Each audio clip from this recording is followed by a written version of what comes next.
वालेकुम या अली मदद मां महर फ़कीर हिन वक्त नूरानी क्रॉस से बीठो आहियां। ही रस्तो पोइ ते नूरानी तरफ़ वञे थो। हितां तक़रीबन इहो रस्तो 50 या 60 किलोमीटर थींदो, मगर हिते किथे बि बोर्ड वग़ैरह लॻल कोन्हे को। उन खां अलावा ही रस्तो धुरिजी वञे थो 70 या 80 किलोमीटर थींदो।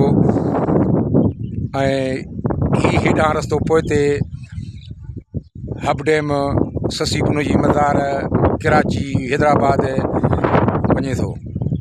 सो हिते पेट्रोल पंप बि आहे, हिते मिडवे रेस्टोरेंट बि आहे ऐं इलाइक़ो तमामु ख़ूबसूरत आहे। ही हल्को हल्को अव्हांखे छॾियां। ठीकु ॾिसो, पोइ ही मुंहिंजी मोटरसाइकिल KKW 4322 पोयां लजपत बीठो आहे। ठीकु आहे, ही बोर्ड वग़ैरह लॻल आहिनि जिते लिखियलु आहे जनाब मोहम्मद असलम भोतानी, स्पीकर बलूचिस्तान असेंबली। ऐं हिते इन्हनि भोताणियुनि वॾो कमु करायो आहे इलाइक़े में, जिते किथे ज़बरदस्त स्कूल बि उठियो। सही आहे, ख़ैरु इहो वरी लिखंदासीं असीं पंहिंजे मुख़्तसर सफ़रनामे में, सो मोकिलणी नाहे। अस्सलाम वालेकुम या अली मदद।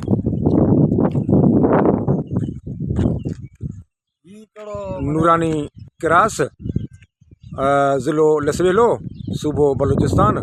अस्सलाम वालेकुम, खुदा हाफ़िज़, दिल दुआ में यादि कजो। अल्लाह वाहे।